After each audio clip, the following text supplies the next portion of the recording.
Nessa aula, a gente vai apresentar, ou melhor, relembrar alguns dos modelos contínuos mais importantes que a gente aprende. O primeiro que eu queria trazer para vocês é o modelo da distribuição exponencial. E vamos lembrar que a distribuição exponencial tem uma íntima relação com a distribuição de Poisson, que vai ser, na verdade, o nosso motivador para deduzir a exponencial. Então, seguindo a linha desse exemplo, uma fonte radioativa emite partículas com uma certa taxa lambda por unidade de tempo. Se uma emissão acabou de ser observada, nosso objetivo então é estudar a distribuição de probabilidade que registra o tempo até a próxima emissão. Então, bom, se a gente chamar de x, né, a quantidade de partículas emitidas em uma determinada unidade de tempo, né, a mesma unidade de tempo dada pela taxa lambda, então a gente sabe que x tem distribuição de Poisson com parâmetro lambda. Vamos fazer o seguinte, vou definir uma variável aleatória chamada de xt, que vai representar emissões em t unidades de tempo. Emissões em t unidades de tempo. Bom, dada a nossa interpretação da distribuição de Poisson, xt ainda vai seguir uma distribuição de Poisson, e dada a nossa interpretação do seu parâmetro, o seu parâmetro vai ser t vezes lambda, ok?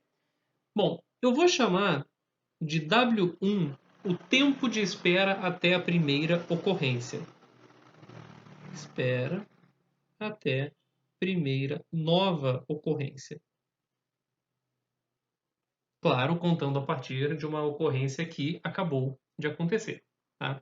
E vamos tentar estudar qual que é a função de probabilidade acumulada dessa variável aleatória W1, ou seja, a probabilidade de W1 ser menor ou igual a t.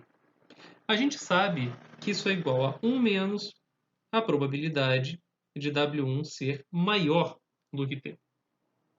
E agora, nota o seguinte, o que é W1 ser maior do que t? É eu ter que esperar pelo menos t unidades de tempo para observar uma nova emissão.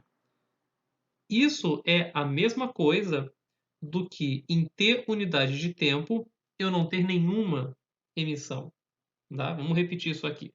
WT maior do que W1 maior do que T representa eu ter que esperar pelo menos T unidades de tempo para observar uma nova emissão.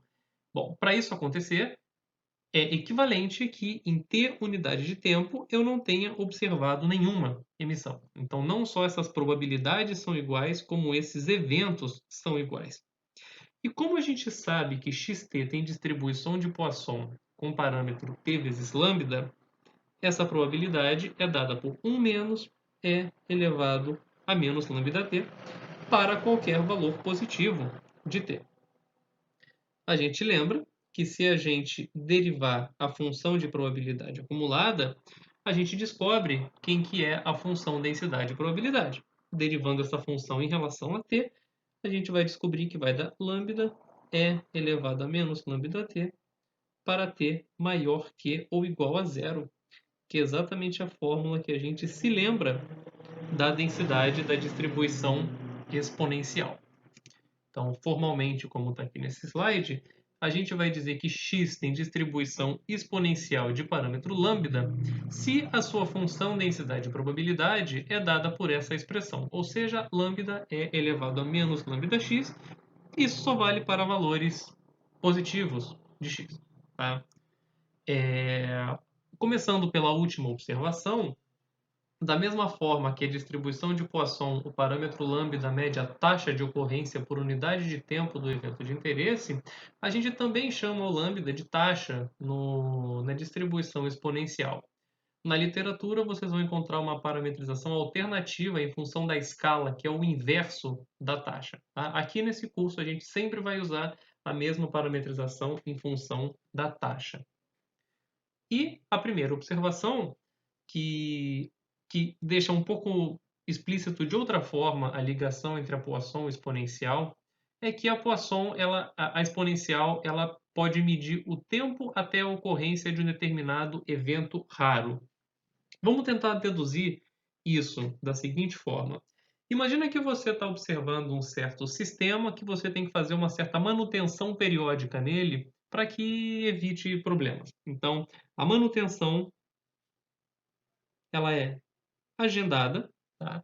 E acontece periodicamente nos tempos tal, 2 tal, 3 tal, etc., aonde esse valor de tal é um número positivo e é fixo, né? Ou seja, você faz manutenção a cada semana, a cada mês, a cada 15 dias, enfim, é um valor conhecido e fixo. Bom, vamos assumir que a manutenção tem um tempo desprezível, tá? Você faz a manutenção em segundos, enquanto que o seu equipamento vai funcionar por semanas até você ter que fazer uma nova manutenção. Bom, certamente existe uma probabilidade P de falha entre duas manutenções. Probabilidade de falha entre duas manutenções. Vamos assumir, né, dado que a gente está interessado em estudar eventos raros, vamos assumir que P é um número muito pequeno. Tem uma chance muito pequena de observar uma falha entre duas manutenções.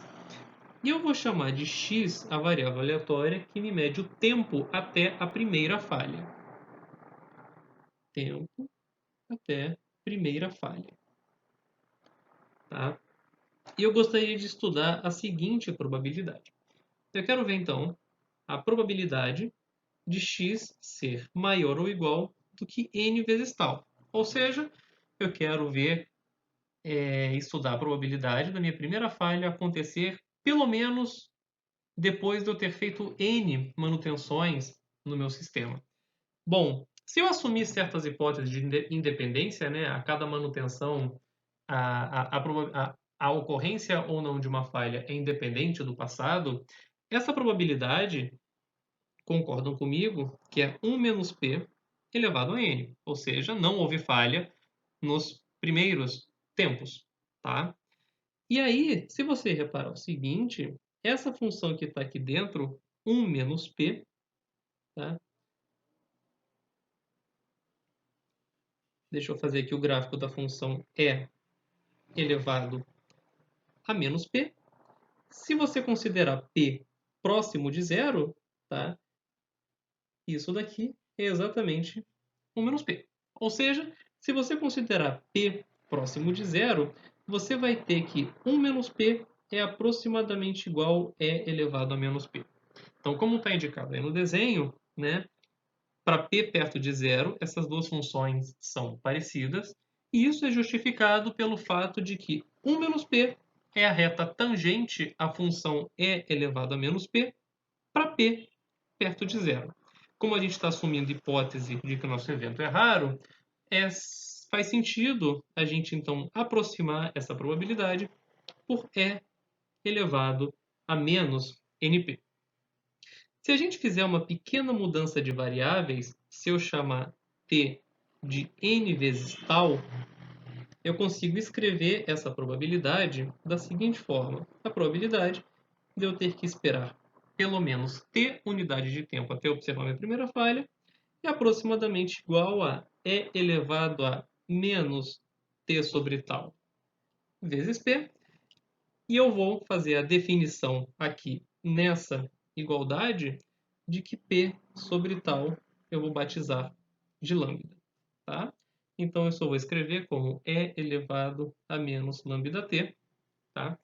E isso daqui, se você reparar, é quase a acumulada de x. Né? A acumulada de x vai ser 1 menos isso, ou seja, probabilidade de x menor ou igual a t. Isso aqui vai dar 1 menos e elevado, ou melhor, aproximadamente 1 menos e elevado a menos lambda t para t maior que ou igual a zero, né, que é exatamente a mesma fórmula que a gente havia deduzido lá em cima para a acumulada da nossa variável aleatória de interesse. Então, isso já nos dá uma boa intuição sobre o que a distribuição exponencial está calculando para a gente.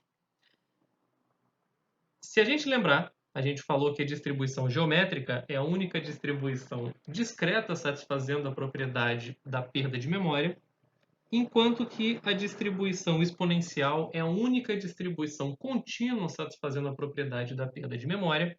A gente vai fazer aqui a prova de que se é exponencial, então tem a perda de memória, e a volta eu vou deixar para vocês em alguma lista de exercícios. A prova é análoga à do caso da geométrica, então eu não vou repetir tão detalhadamente todos os passos. Então, a probabilidade de x maior ou igual a t mais s, dado que x é maior ou igual a s, tá? Isso daqui, pela definição de probabilidade condicional e usando o fato de que esse evento aqui está contido no evento da esquerda, essa probabilidade pode ser escrita como P de x maior ou igual a t mais s, dividido pela probabilidade de x maior ou igual a s.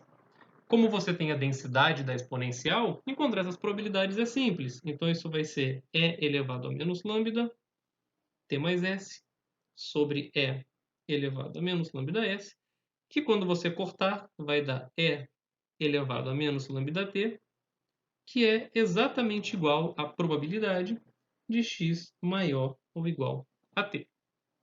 E as mesmas observações que a gente fez para a perda de memória da geométrica também acabam valendo aqui. Tá? É uma propriedade bastante forte se você estiver interessado em, por exemplo, usar exponencial para modelar tempo de vida útil de aparelhos eletrônicos, que é uma aplicação bastante recorrente na indústria da distribuição exponencial. Você tem que tomar cuidado para ver se de fato, no âmbito que você estiver trabalhando, essa hipótese se aplica ou se você tem que buscar uma outra distribuição que melhor capture o fenômeno de interesse que você deseja modelar. E por fim, para finalizar esse vídeo sobre a exponencial, vamos fechar com um exemplo que vai ilustrar de modo bem claro a relação entre a Poisson e a exponencial. Bom, vamos ler o enunciado então. O Chile encontra-se em uma das regiões do mundo que apresentam os maiores índices de ocorrência de terremotos. Suponha que o intervalo de tempo t entre a ocorrência de 2 terremotos sucessivos possa ser modelado por uma variável aleatória exponencial com parâmetro lambda, né? Ou seja, a taxa que é medida em terremotos por mês. E esse parâmetro está desconhecido. Com base em dados históricos, sabe-se que a probabilidade de que o intervalo de tempo entre 2 terremotos exceda um ano é de 0,001%. Então eu tenho t, a minha variável aleatória, cuja distribuição é exponencial de parâmetro lambda. O item 1 nos pede, usando a informação contida nos dados históricos, calcule quem que é o valor de lambda. Bom, o que o dado histórico nos diz? Ele diz que a probabilidade do intervalo de tempo entre 2 terremotos exceder um ano é de 0,001%. Ou seja, a probabilidade de t maior do que 12, lembrando que eu estou medindo em meses a minha variável aleatória t, essa probabilidade, o dado histórico me informa que é de 10 elevado a menos 5. Estou convertendo de porcentagem para probabilidade. Se a gente olhar para distribuição exponencial assumida para nossa variável de interesse, isso é E elevado a menos 12 lambda.